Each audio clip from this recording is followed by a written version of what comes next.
What makes a good fighter?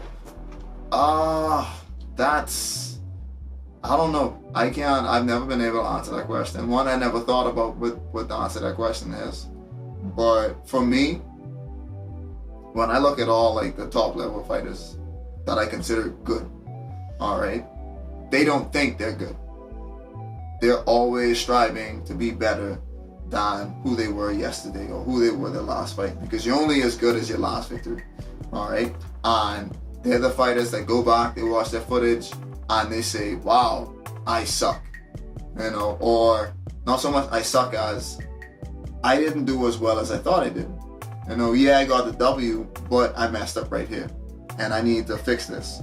Or, well, I could fix that. Or my kicks aren't as good as they need to be.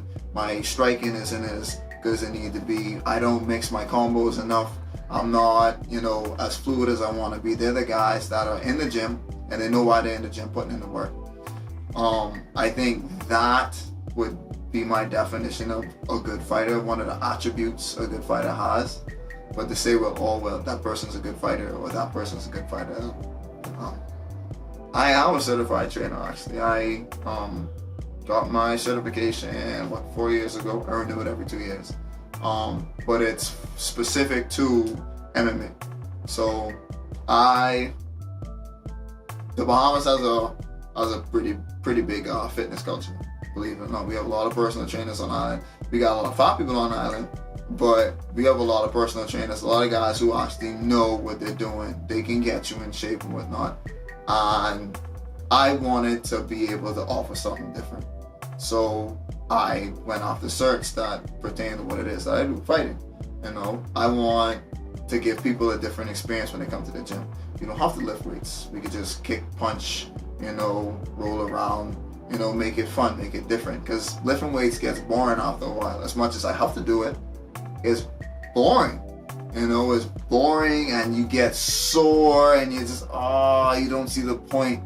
And when you get bored in the gym, you're more likely to fade away from doing it, versus doing something you actually like.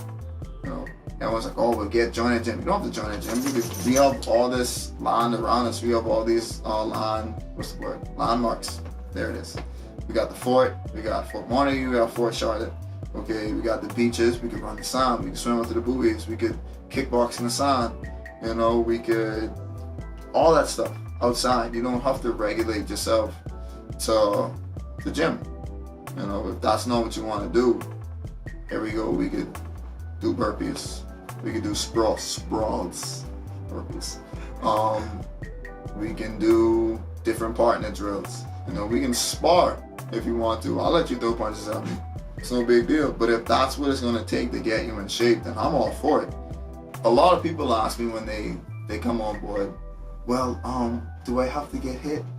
And most people aren't looking for that how should I put it? They don't want to fight. They don't want to compete. They just want to learn, and they want to have fun. They want to do something that's different.